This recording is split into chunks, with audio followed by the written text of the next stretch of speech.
하나님 말씀은 마가복음 2장 1절에서 12절 말씀입니다. 마가복음 2장 1절에서 12절 말씀입니다. 제가 봉독해 드리겠습니다. 수일 후에 예수께서 다시 가버나움에 들어가시니 집에 계시다는 소문이 들린지라 많은 사람이 모여서 문 앞까지도 들어설 자리가 없게 되었는데 예수께서 그들에게 도를 말씀하시더니 사람들이 한 중풍병자를 4사람에게 메워 가지고 예수께로 올세 무리들 때문에 예수께 데려갈 수 없으므로 그 계신 곳에 지붕을 뜯어 구멍을 내고 중풍병자가 누운 상을 달아 내리니 예수께서 그들의 믿음을 보시고 중풍병자에게 이르되 작은 자야 내 죄사함을 받았느니라 하시니 어떤 서기관들이 거기 앉아서 마음에 생각하기를 이 사람이 어찌 이렇게 말하는가 신성모독이로다 오직 하나님 한 분 외에는 누가 능히 죄를 사하겠느냐 그들이 속으로 이렇게 생각하는 줄을 예수께서 곧 중심에 아시고 이르시되 어찌하여 이것을 마음에 생각하느냐 중풍병자에게 내 죄사함을 받았느니라 하는 말과 일어나 내 상을 가지고 걸어가라 하는 말 중에서 어느 것이 쉽겠느냐 그러나 인자가 땅에서 죄를 사하는 권세가 있는 줄을 너희로 알게 하려 하노라 하시고 중풍병자에게 말씀하시되 내가 내게 이르노니 일어나 내 상을 가지고 집으로 가라 하시니 그가 일어나 곧 상을 가지고 모든 사람 앞에서 나가거늘 그들이 다 놀라 하나님께 영광을 돌리며 이르되 우리가 이런 일을 도무지 보지 못하였다 하더라. 아멘.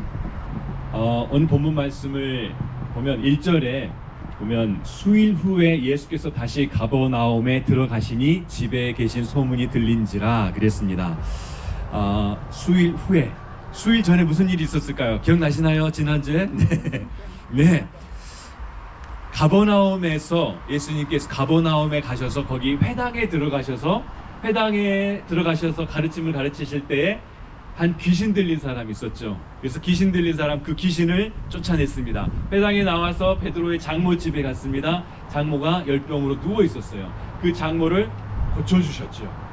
그 소문이 막 나니까 이제 해질 때가 되니까 수많은 사람들이 병든 사람들, 귀신 들린 사람들을 막 그 집으로 데리고 들어왔습니다. 예수님께서 귀신들을 쫓아내고 병자들을 치유해 주셨습니다. 그런 일들이 막 소문이 났습니다. 그리고 이제 갈릴리 지역에서 다니면서 예수님께서 치유하시는데 나병 환자도 지난주에 나병 환자를 고쳐주시고 이런 일들이 있었어요. 그리고 그 일이 지난 후에 수일뒤에 다시 그 가버나움으로 갔습니다. 가버나움 집에 들어갔는데 아마 그 베드로의 장모 집이 아니었을까 싶어요. 그 베드로 장모 집에 들어갔을 때에 거기서 이제 사람들에게 가르치시는데 우리 교회 사이즈하고는 비교가 안 되겠죠. 아마 작은 집이었을 거예요. 근데 그 집에 가득 사람들이 모였어요. 사람들이 가득 찼고 그냥 뭐 더 이상 들어갈 수 없을 정도로 막 문 밖으로 사람들이 막 그 집을 아마 다 그냥 뺀 둘러 있었을 거예요. 그 예수님께서 귀신을 쫓아내시는 능력이 있으시는 분, 모든 각종 질병을 치유하시는 능력이 있으시는 분, 심지어 나병 환자까지 치유하시는 능력이 있으신 분, 그 예수님이 지금 다시 가버나움에 오셨다라는 그 소문을 듣고 한 중풍병자가 있었는데 그 중풍병자가 그 예수님에게 나아가서 자기도 치유를 받고 싶었어요. 그런데 이 사람의 상태가 어떻습니까? 중풍병에 걸려서 도대체 움직일 수가 없는 거예요. 자기 스스로는 일어설 수도 없고 걸을 수도 없고 자기 스스로는 아무리 예수님께 나가서 예수님 앞에 나가고 싶지만 갈 수가 없는 거예요. 친구들에게 부탁을 했겠죠. 그리고 많은 사람들이 이제 그 예수님의 소문을 듣고 그 중풍병자를 아는 사람들이 와서 그 사람을 침상채 들고 4사람이 이제 한 모서리씩 들고 침상채 들고 이제 예수님께 갑니다. 예수님이 계시다는 그 집에 도착했어요. 그런데 웬일입니까? 너무 많은 사람들이 많아도 너무 많아요. 그냥 집을 다 에워싸고 집 안에 이미 가득 찼고 집 밖을 그냥 다 에워싸고 있는 거예요. 조금 예수님의 목소리를 듣고 싶어서 예수님의 가르침을 듣고 싶어서 예수님의 옷자락을 만지고 싶어서 수많은 사람들이 와서 그냥 에워싼 거예요. 이 4사람이 중풍병자를 그냥 그 침상채 누워있는 채로 들고 이렇게 막 왔는데 집을 그냥 에워싸고 있어서 도저히 막 이렇게 비집고 들어가려고 아무리 노력을 해도 막 사람들이 비켜주지도 않고 이 침상을 들고 막 가려고 하는데 도저히 틈이 나질 않는 거예요. 여기를 들고 저쪽으로 막 아무리 노력을 해도 도저히 틈이 뚫고 들어갈 수가 없어요. 어떻게 했습니까? 집을 이렇게 쭉 돌다가 집 밖에 이제 지붕으로 올라갈 수 있는 집 밖에 그 계단을 통해서 지붕 위로 올라간 거예요. 이스라엘 지붕은 이제 들보가 있고 나무 가지를 얹고 거기에 이제 진흙을 발라서 지붕을 이렇게 합니다. 근데 그 이제 쉽게 뜯어질 수 있는 이제 곳이에요. 그래서 사람들이 이제 지붕 위로 올라가 가지고 어떻게 합니까? 지붕을 뜯어내기 시작합니다. 예수님이 막 가르치고 있는데 갑자기 막 흙먼지가 막 떨어지기 시작하는 거예요. 그리고 갑자기 햇빛이 들어오기 시작하는 거예요. 사람들이 막 다 같이 쳐다봤겠죠. 예수님도 쳐다보셨겠죠. 쳐다보는데 얼마나 좀 이렇게 하나 잘 들리시나요? 무안했겠어요. 그런데 그 사람들은 그거 개의치 않습니다. 그 지붕을 막 다 뜯어내고 조심조심해서 그냥 그 침상째 그 중풍병에 걸려서 움직이지 못하는 그 사람을 지붕에서부터 밑으로 지금 조심조심해서 줄을 달아서 이렇게 내립니다. 예수님께서 그들의 그 행위를 보시고 그들의 그 믿음을 보시고 예수님께서 급속히 하시죠. 그리고 그 중풍병자에게 말씀하십니다. 소자야, 작은 자야, 내 죄 사함을 받았느니라 라고 말씀하십니다. 그 예수님께서 네가 죄 사함을 받았느니라라고 말씀하실 때 그곳에 서기관들, 율법 학자들이, 율법 교사들이 그곳에 함께 하고 있었습니다. 자, 이제 그 예수님의 말을 듣고 지금 딱 걸리는 그런 부분이 있죠. 자, 먼저 간단하게 하려니까 지금 말씀을 지금 빨리 짧게 끝내려고 하니까 꺼있는데, 자, 지금 수많은 사람들이 지금 집을 둘러싸고 있어가지고 쉽게 들어가지 못하는 그러한 상황 가운데에서 이 중풍병자와 그 친구들은 보통 사람 같았으면 도저히 안 되겠다, 그냥 돌아가자 포기하고 다음에 우리가 다시 오자라고, 그렇게 다음 기회에 오자라고 그렇게 하고 그냥 돌아가실 수 있었는데, 하지만 이 사람들은 거기서 멈추지 않았습니다. 그 장애물 앞에서 포기하지 않았습니다. 지붕으로 올라가서 그렇게 지붕을 뜯어내고 그 믿음의 행위로 그냥 끝까지 나아가는 그런 것들을 볼 수 있습니다. 그들의 그 믿음, 예수님은 이 사람을, 이 중풍병자를 고칠 수 있어. 예수님 나를 고칠 수 있어. 예수님이라면 나의 이러한 상황들을 주님께서 치유하시고 고치시고 다시 회복시킬 수 있을 것이라는 그 강한 믿음이 있었기 때문에 중간에 포기하지 않고 끝까지 나아갔습니다. 사랑하는 여러분, 믿음은 장애물보다 예수님을 더 크게 보는 것입니다. 믿음은 상황이 좋아질 때까지 기다리는 것이 아닙니다. 믿음은 길이 막혔을 때 포기하지 않고 끝까지 예수님께 나아가는 것입니다. 예수님께서 그들의 믿음을 보시고 중풍병자에게 말씀하셨죠. 소자야, 내 죄 사함을 받았느니라. 그 말을 들었던 서기관들은 마음에 부글부글하죠. 근데 이 서기관들, 지금 마가복음에서 재미있게 묘사되고 있는 것은 이 중풍병자의 친구들은 어떻습니까? 막 노력을 하죠. 이 친구를 침상째 들고 와가지고 막 어떻게 해서든 삐죽고 들어가려고 막 노력을 하다가 해도 안 되니까, 도저히 안 되겠으니까 이제 지붕 위로 올라가서 지붕을 뜯어내고 침상채로 달아내리는 그런, 지금 그들의 모습을 보면 어때요? 행동합니다. 계속해서 움직여요. 행동합니다. 그런데 이와 반대로 율법 교사들, 서기관들은 지금 앉아 있었다라고 그렇게 기록이 되어 있습니다. 이것은 단순히 그냥 그들의 어떤 자세를 묘사하는 것이 아닙니다. 마가는 일부러 움직이는 믿음, 행동하는 믿음, 실천하는 믿음과 움직이지 않는 종교를 지금 대비시키고 있는 거예요. 서기관들이 그냥 가만히 앉아 있는 그런 모습, 반대로 계속해서 믿음으로 행하는 그런 그 중풍병자와 친구들의 그 모습을 지금 대비시키고 있습니다. 지금 서기관들은, 율법 교사들은 움직이지 않고 앉아서 무엇을 하고 있습니까? 판단하고 있어요. 그들은 속으로 말합니다. 이 사람이 어찌 이렇게 말하는가? 누가 능히 죄를 사하겠는가? 하나님 외에 죄를 사할 수 있는 분은 없지요. 그들의 말은 틀리지 않습니다. 죄를 사하는 권세는 오직 하나님께만 있습니다. 맞습니다. 근데 문제는 그들이 예수님 앞에 있지만, 예수님의 말씀을 듣고 예수님께서 행하시는 모든 기적들을 보고 있지만, 예수님을 지금 보고 듣고 있지만, 그러나 예수님을 보지 못하는 거예요. 예수님을 예수님으로, 예수님을 하나님의 아들로, 예수님을 하나님으로 인정하지 않고 있는 거예요. 예수님의 말씀을 듣지만 그들은 듣지 못하고 있고, 예수님을 지금 눈앞에서 보고 있지만 그들은 보지 못하고 있는 것이죠. 예수님께서 행하시는 놀라운 기적들을 보고도 전혀 깨닫지 못하고, 그들은 지금 율법의 조항들을 따져가면서 예수님을 책잡으려고만 지금 혈안이 되어 있습니다. 서기관들은 마치 감시자들처럼 행동합니다. 누가 옳고 누가 틀렸는지, 누가 깨끗하고 누가 부정한지, 그러한 것들만 지금 판단하고 있습니다. 그러나 그들은 정작 그들의 마음은 하나님으로부터 지금 멀리 떨어져 있죠. 하나님을 사랑하는 마음이 없습니다. 서기관들은 지금 은혜의 자리를 사모함으로, 갈급함으로 나아가서 지금 그곳에 있는 것이 아닙니다. 그 은혜의 자리에 있지만, 그러나 그들은 지금 평가하고 감시하고만 있습니다.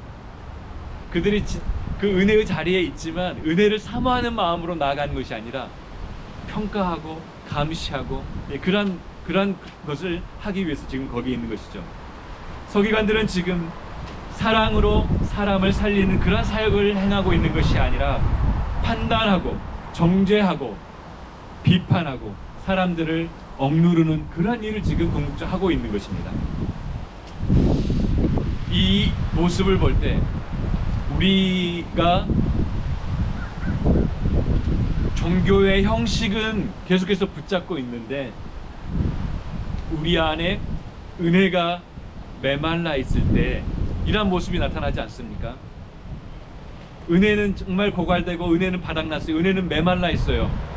그런데 계속해서 종교적인 형식은 계속해서 붙잡고 있어요. 그럴 때 우리는 서기관들처럼 은혜의 자리에 나와는 있지만 계속해서 평가하고 판단하고 비판하고 정죄하고 계속 그 누군가 흠잡으려고 하고, 이러한 모습이 될 수 있습니다. 그러나 예수님은 지금 바로 그 자리에서 놀라운 선언을 하십니다. 소자야, 작은 자야, 내 죄사함을 받았느니라. 소자야, 이 단어는 타크논이라는 헬라어 단어인데 아주 친근하게 아이야라는 게 이렇게 부를 때 쓰는 단어입니다. 그 사람을 향해서 네가 아이야, 소자야, 작은 자야, 네가 죄사함을 받았느니라 라고 말씀하십니다. 지금 많은 사람들은 지금 기대하는 것은, 많은 사람들이 기대했던 것은 예수님이 지금 이 사람을, 이 중풍병자를 치유하는 것을 기대했겠죠. 그 뭔가 정말 딱 손을 얹고 뜨겁게 기도해 주시고, 그 사람을 네 병이 치유함 받았다, 네가 그 병에서 노임 받았다, 이제 그렇게 말씀하시고 기도하실 것을 기대했을 것입니다. 그런데 지금 갑자기 예수님께서 네 죄사함을 받았느니라 라고 말씀하고 계십니다. 예수님은 사실 더 깊은 문제를 지금 다루고 계십니다. 몸의 문제가 아니라, 육신의 질병의 문제가 아니라 죄의 문제를 다루고 있습니다. 왜냐하면 죄가 해결되지 않으면 진정한 회복은 불가능하기 때문입니다. 예수님은 단순히 질병을 치료하는 수준이 아니라 죄인들을 용서하시고 죄인들을 의롭게 하시고 그들을 구원하시기 위해 이 땅에 오셨습니다. 율법 교사들은 마음에 지금 막 부글부글 분노가 치밀어 오릅니다. 왜냐하면 예수님께서 마치 하나님처럼 죄를 사하고 계시기 때문입니다. 제사장들도 죄를 범한 사람이 만약 자기가 회개하고 뭔가 잘못했을 때 뭔가 그것에 대해서 배상을 하고 또 화목 제물을 드리고 하나님 앞에 희생 제물을 드리고 그렇게 희생 제사를 드렸을 때 그러니까 이 사람이 회개했으니까, 그리고 배상했으니까, 그리고 하나님 앞에 희생 제사를 드렸으니까 그것을 근거로 사죄를 선언할 수 있었습니다. 네가 이제 하나님 앞에 죄 사함을 받았다라고 그렇게 그러한 회개와 배상과 어떤 희생 제사를 근거로 해서 죄 사함을 선언할 수는 있었습니다. 하지만 그들 스스로 죄를 사할 권세는 없었습니다. 그런데 지금 예수님은 지금 자신의 권위로, 예수님 자신의 권위로 네가 소자야, 네가 죄 사함을 받았느니라라고 그렇게 선언하고 계십니다. 이 말을 들은 서기관들은 속으로 말합니다. 그렇죠? 참남하도다, 신성 모독이로다. 오직 하나님 한 분 외에 누가 죄 사함을 선언할 수 있겠는가, 죄를 사할 수 있겠는가, 이렇게 말합니다. 그래서 예수님께서 그들의 마음속으로 하는 그런 말을 들으시고 보시고 예수님께서 말씀하십니다. 중풍병자에게 내 죄 사함을 받았느니라 하는 말과 일어나 내 상을 가지고 걸어가라 하는 말 중에 어떤 말이 더 쉽겠느냐라고 말씀하십니다. 죄 사함을 받았느니라, 이 말이 쉽겠습니까? 아니면 일어나 내 상을 가지고 걸어가라 하는 이 말이 쉽겠습니까? 사람들에게는 어떤 말이 더 쉬울까요? 내 죄 사함을 받았느니라 하는 말과 아니면 일어나 내 상을 들고 걸어가라 하는 말이, 어느 말이 더 쉬울까요?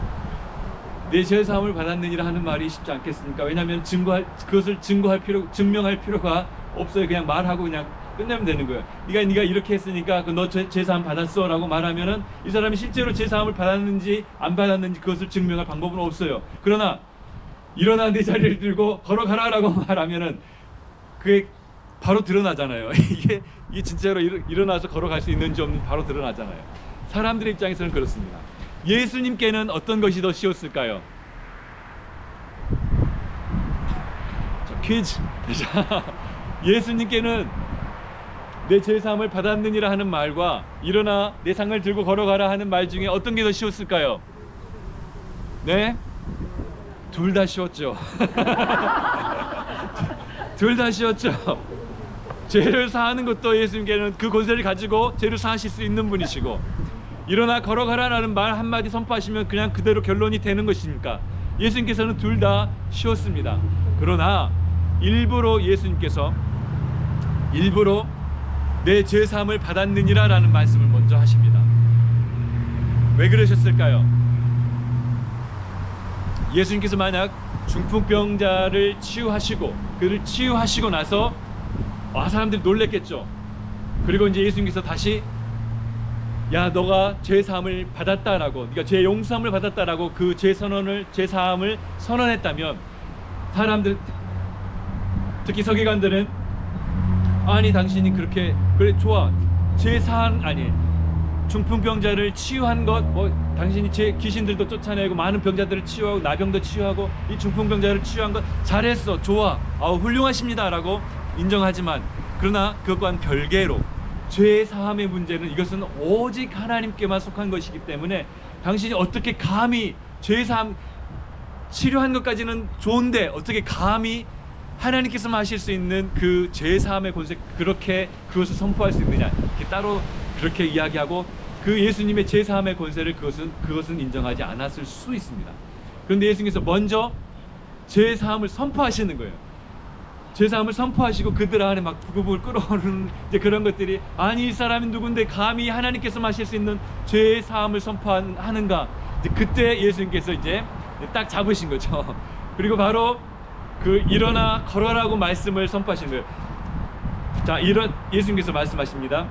10절에 그러나 인자가 땅에서 죄를 사하는 권세가 있는 줄을 너희로 알게 하려 하노라. 그러니까 예수님께서 일부러 의도적으로 인자가 죄 사하는 권세가 있는 줄을 사람들에게 알리시기 위해서 일부러 죄 사함을 먼저 선포하시고 그리고 일어나 걸어라라고 말씀하시는 거예요.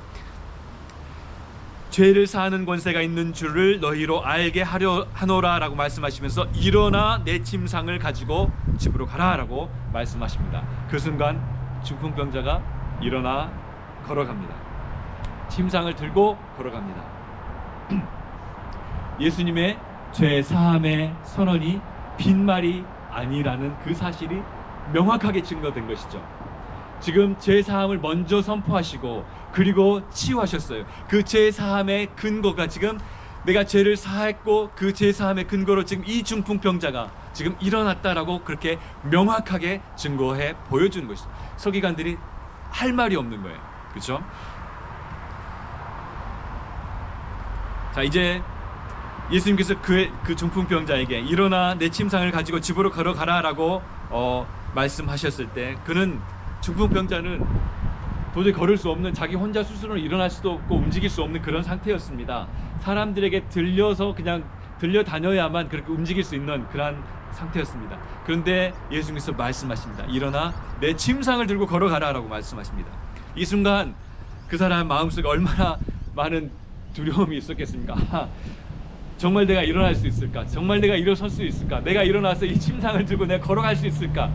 단 한 번도 이제 중풍병에 걸린 이후로 단 한 번도 걸어본 적이 없는데, 사람들이 도와주지 않으면 단 한 발짝도 움직일 수가 없는데, 예수님께서 지금 일어나 내 침상을 들고 가라라고 말씀하시는데 가능할까? 혹시 안 되면 어떡할까? 지금 마음에 얼마나 두려움이 있었겠습니까? 막 율법 교사들이 말하는 것처럼 지금 예수님이 죄를 사하는 권세까지 있을까? 이건 하나님만이 하실 수 있는 일인데 예수님께서 죄를 사하는 권세가 있을까? 이제 의심이 들 수도 있겠죠. 두려운 마음이 들 수도 있었을 것입니다. 이 사람이 이제 선택해야 했습니다. 율법 교사들의 판단을 믿고 따를 것인가? 아니면 예수님의 말씀을 믿을 것인가? 그는 예수님의 말씀에 순종하여 일어섭니다. 침상을 들고 걸어갑니다. 모든 사람들이 보는 앞에서 그는 일어나 침상을 들고 걸어갑니다. 그의 삶이 변화됩니다. 마가복음에서 믿음은 언제나 움직입니다. 굉장히 중요합니다. 마가복음에서 언제나 믿음은 움직입니다. 믿음은 지붕을 뜯어내고, 믿음은 예수님께 나아가고, 믿음은 말씀 앞에 순종합니다. 사랑하는 여러분, 예수님은 죄인을 용서하시고 중풍병자를 일으키셨습니다. 그리고 그 은혜는 오늘 우리에게도 동일합니다. 우리는 모두 하나님 앞에 영적으로 중풍병자와 같은 그러한 존재들이었습니다. 우리 스스로는 일어설 수 없었고, 우리 스스로는 하나님 앞에 나아갈 수 없었습니다. 우리 스스로는 하나님을 찾을 수도 없는 그러한 존재였습니다. 우리 스스로는 아무런 가망 없는 그러한 영적 중풍병자와 같은 그러한 존재였습니다. 스스로 하나님께 나아갈 수 없는, 죄의 짐 아래, 죄 아래 묶여서 도저히 꼼짝달싹할 수 없는 그러한 영적으로 죄와 허물로 죽어있는 그러한 존재였습니다. 그런데 예수님께서 우리를 찾아오셨습니다. 그리고 십자가에서 우리의 죄값을 대신 지불하시고 말씀하십니다. 내 죄 사함을 받았느니라. 아멘. 복음은 단순히 우리의 기분을 좋게 하는 그런 우리를 그냥 기분 좋게 하는 그런 위로의 말이 아닙니다. 죄인을 살리는 하나님의 능력입니다. 오늘도 예수님께서 말씀하십니다. 일어나라. 절망 속에 주저앉아 있는 사람에게, 죄책감 속에 묶여 있는 사람에게, 무너진 삶 속에 갇혀 있는 사람에게 예수님께서 말씀하십니다. 일어나라. 그리고 그 말씀을 믿고 순종하는 순간 우리의 삶은 다시 움직이기 시작합니다. 오늘 예수님 앞에 다시 믿음으로 나아가는 우리 모두가 되시기를 주님의 이름으로 축원드립니다.